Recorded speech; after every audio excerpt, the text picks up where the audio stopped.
Hello and welcome to Basketball Talk Pro. Today I want to talk to you a little bit about the title, which is measuring what you do.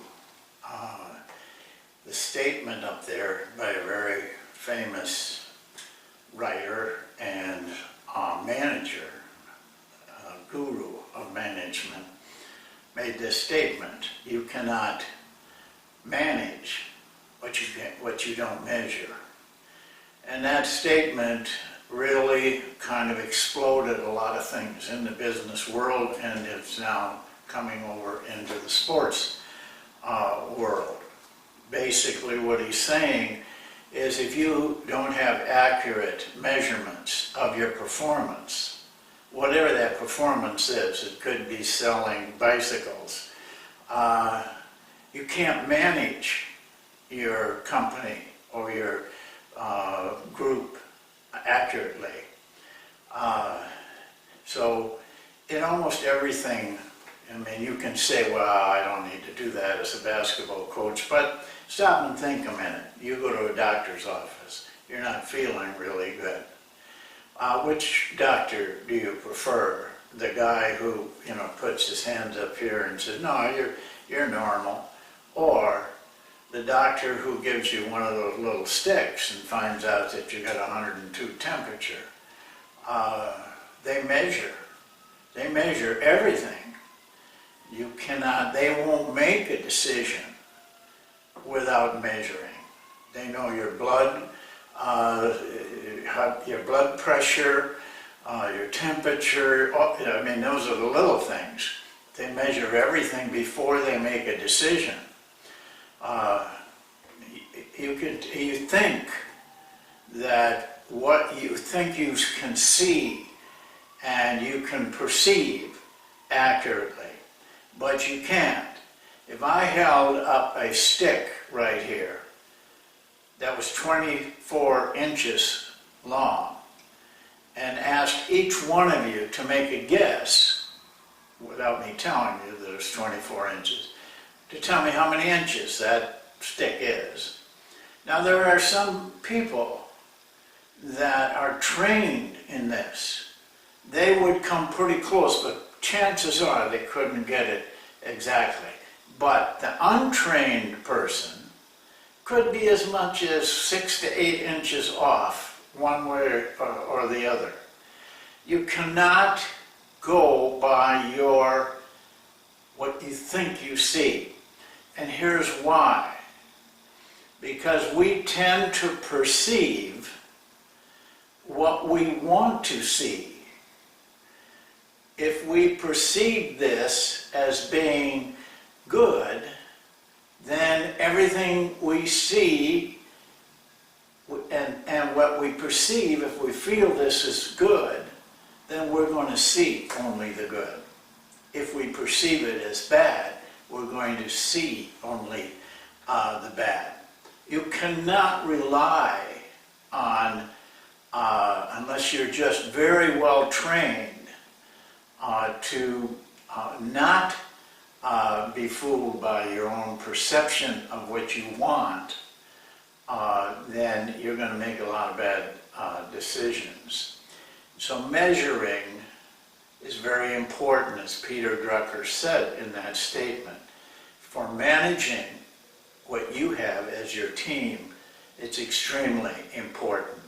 Now, I could give you a lot more reasons, but there's one simple reason to measure accurately the performance of your team, and that it can be summed up in this one word: winning. In our profession, there's not many professions like it, except in sports. We get fired if we don't win. Yeah, I don't care what they tell you. They'll tell you, well, you don't need to win, just, so our players are playing well, and they're good people, they're studying hard, they're going around the community. Forget all of that. When they tell you that, in your mind, I'll tell you what you can tell yourself. They're lying. They don't know they're lying. At that moment, they think they're telling the truth. But 2 years of losing, and you'll be gone. You'll be fired. Then all of a sudden, their perception has changed of the situation. We cannot last in this profession without winning and being successful.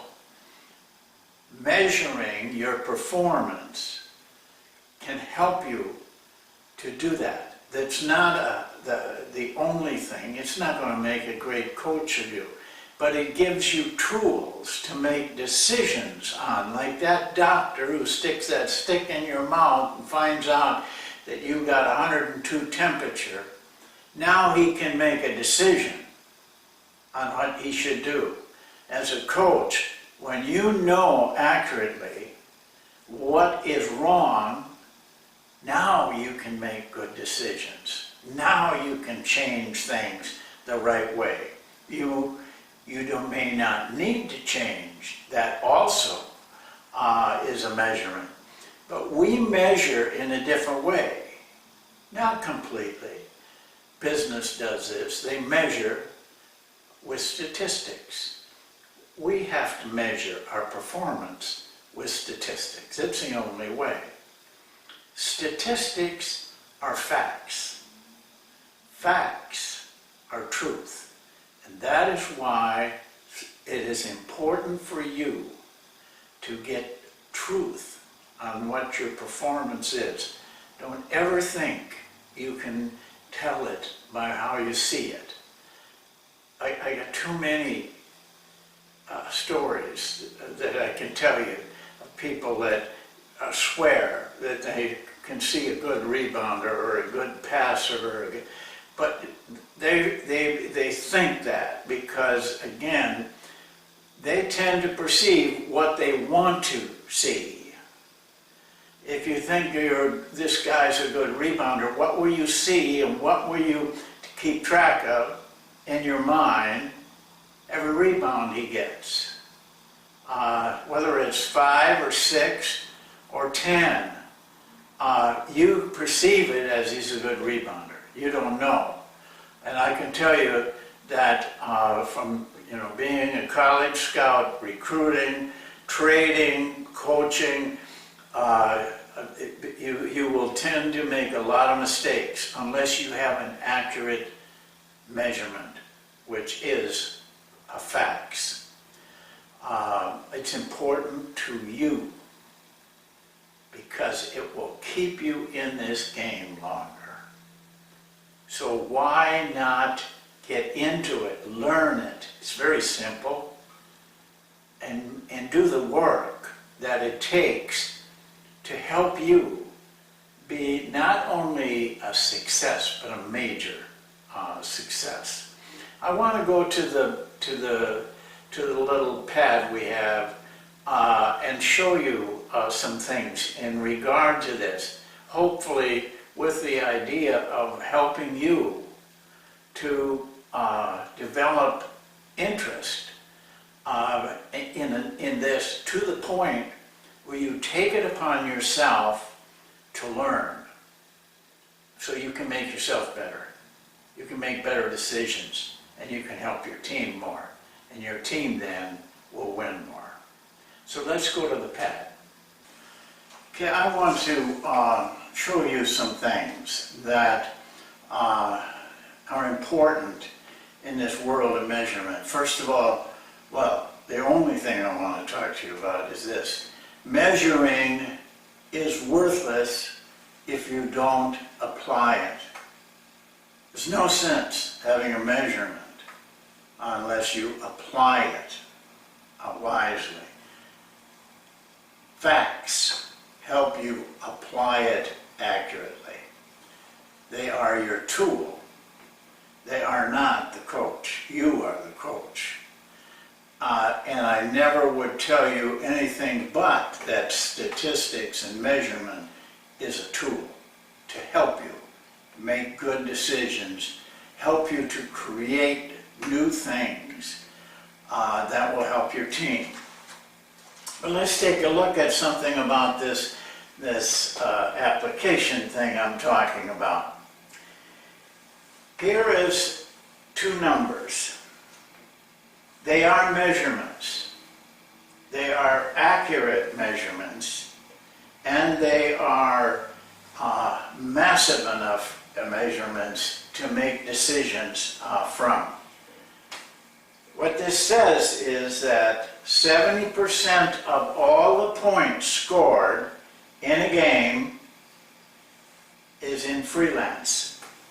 By freelance, I mean players making things up as they go along, improvisation. The play breaks down. The fast break doesn't create a shot. At this point, players are on their own. It's freelancing. They don't have any structure. They're making it up themselves. 70% of the points scored for both teams is in freelance. In structure, only 30% of the points scored comes from structure, your plays, your lanes and fast breaks, that sort of thing, your last second plays, your out of bounds plays, every part of your 2-2-1 defense, zone defense, all of that is structure.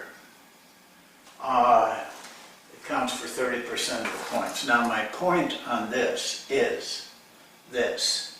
What do you practice? Honestly, what do you practice? Practice that. And you get 30% of your production from it. You don't practice that, and you get 70% of your production from it. Offensive and defense, really. What if you would spend more time on this?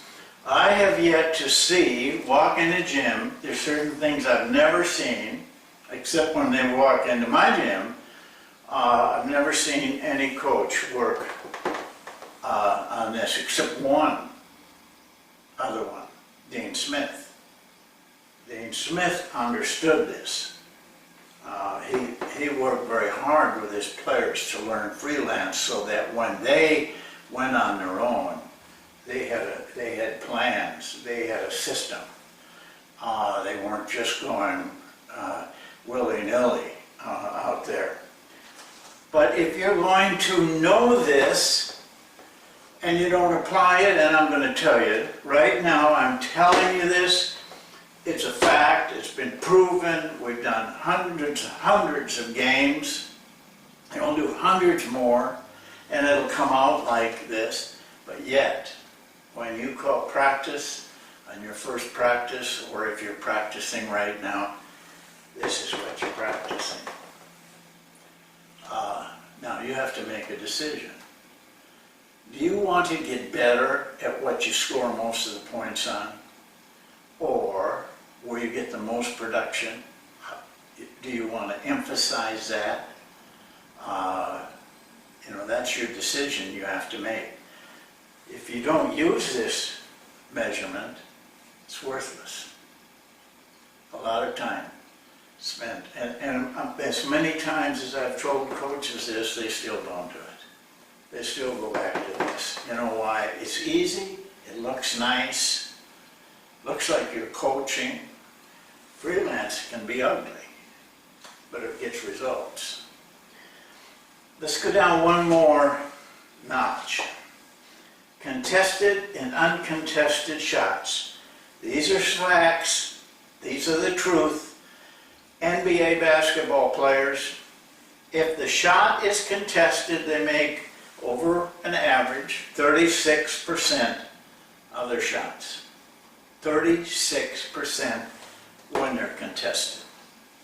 When they're not contested, they shoot 68%. On threes, it's even bigger difference. All you have to do is contest a 3 and you're not going to have much trouble with it. But if you don't contest a 3, you're going to be giving up a lot of points. So here it is. This is a measurement, carefully measured and accurate.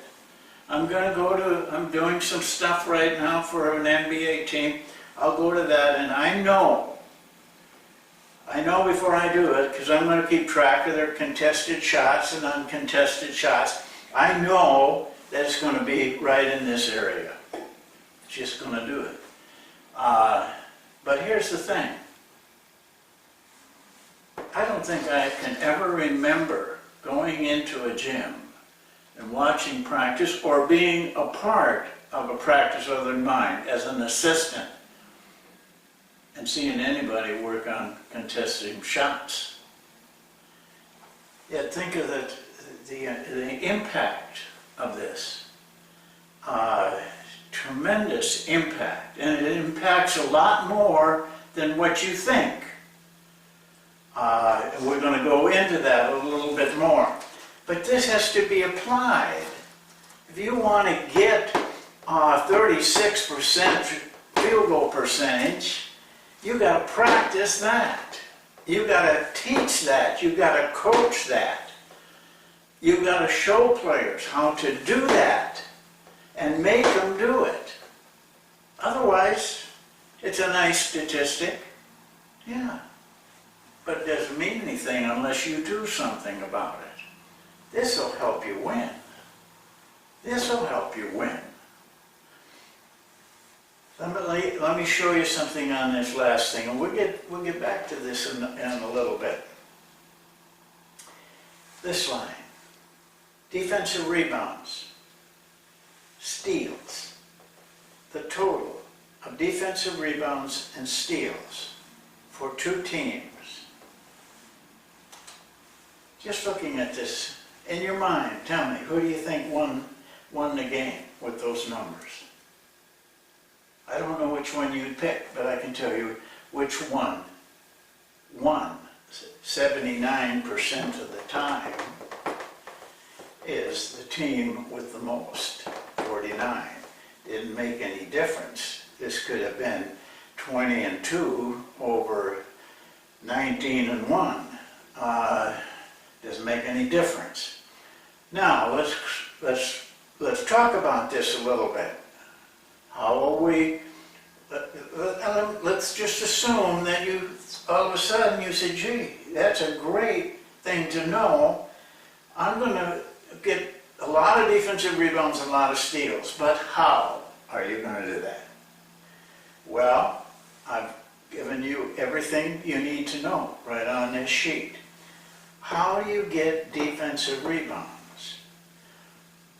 Well, you only get defensive rebounds from misses, right? I mean, that's pretty obvious. They have to miss. The more they miss, the more opportunities there are for defensive rebounds. How do you get them to miss? Contesting shots. That's why you do it. Now, you're going to increase your opportunity here. So here's two things. Work on contesting, work on defensive rebounding. It'll open up a whole new game to you. Because if you can get this, if you can win this battle every night, you're going to win that many times. Let's take it one more step. Steals. And I mention this because it was in Basketball Talk Pro that we came up with the numbers I'm going to give you. Getting steals. If I told you how are you going to get more steals, you know what I think you'd do? You'd start working with your players to learn how to steal the ball and then mess up your defense. But there is a way, and we proved it in Basketball Talk Pro, and that is deflections. We had a session where one of my former assistants emailed me and said, would you do a session on deflections. I've never paid much attention to deflections.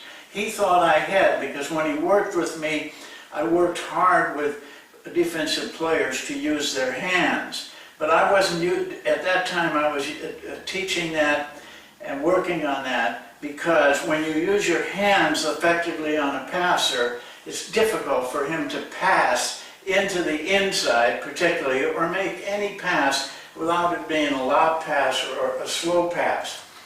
But I took him up on it, and I did a little work. And I was amazed to find that I knew we'd get deflections, but what good is a deflection? Well, there is a real good in it, because what we found out, and how we found out, I want you to understand this. I had a session on it, and then I asked people that were watching Basketball Talk Pro, coaches, to help me and go and break down films, games. And I gave them charts so that we were all doing it the same way. Well, we got a pretty large number. In fact, one of them was an ex-NBA player that had played on two NBA championship teams and had played at North Carolina under Dean Smith. He knew the importance of deflections, but he did 2 or 3 NBA games for us. What we came up with was this number, that somewhere around 43% of the deflections end up in a steal for the defensive team. That was big. That was big, because now we know where to go, rather than just saying, you know, you got to be more aggressive, all those things, probably screwing up your defense. Now we know where to get them. Deflect. Because we can teach deflection very, very easy and have players work on it. But, again, it's not going to do any good if you don't contest shots here to get those, and if you don't get deflections to get steals. You're not going to get many steals unless you deflect balls. You got the information right now, how to win. How to win. It's all there. But there's a lot more, a whole lot more. But you have to do the work to get the correct information, and you have to apply it in your practices. Well, that's it for today. Don't underestimate this. It's very important to you. And we'll see you next time. Thank you.